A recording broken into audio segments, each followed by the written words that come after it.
Hello, আসসালামু আলাইকুম সবাইকে। আশা করি সবাই ভালো আছেন এবং সুস্থ আছেন। আজকে আমার হাতে যে ইয়ারবাডসটা দেখতে পাচ্ছেন, এটি হলো অ্যাপেলের এয়ারপডস 2 সেকেন্ড জেনারেশন, যেটা দুবাই ভার্সন সেটা।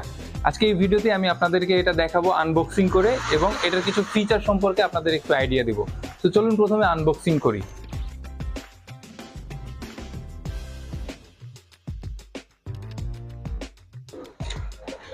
সো বক্সটি খুললে ইউজার ম্যানুয়াল আছে, আর মেইন আকর্ষণটা হলো এই এয়ারপডসটা খুলে দেখি। এটা হলো এটার ব্ল্যাক কালার, আরেকটা আছে হোয়াইট কালার, দুটা কালার হয় এটার। সো ব্ল্যাক কালারটা খুব বেশি প্রিমিয়াম, এবং এটা যখন আপনি ওপেন করবেন তখন একটা সাউন্ড দিবে। সো এই হলো এয়ারপডস, খুবই প্রিমিয়াম এবং ম্যাট ফিনিশ, যার কারণে দেখতেও খুবই সুন্দর লাগে, আর কানে দিলেও খুবই প্রিমিয়াম লাগে।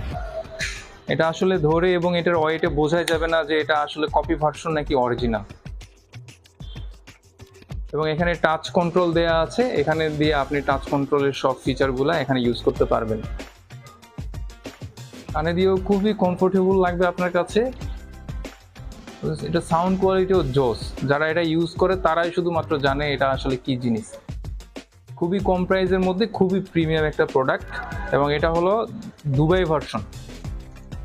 এছাড়া এখানে একটা টাইপ সি চার্জিং কেবল পেয়ে যাবেন, এবং এক্সট্রা কিছু এয়ার টিপস দেওয়া আছে যেগুলো আপনি ইউজ করতে পারবেন। সো এই প্রোডাক্টটি আমাদের কাছ থেকে পারচেস করতে মেসেজ করুন অথবা হোয়াটসঅ্যাপে যোগাযোগ করুন। ধন্যবাদ সবাইকে। আসসালামু আলাইকুম।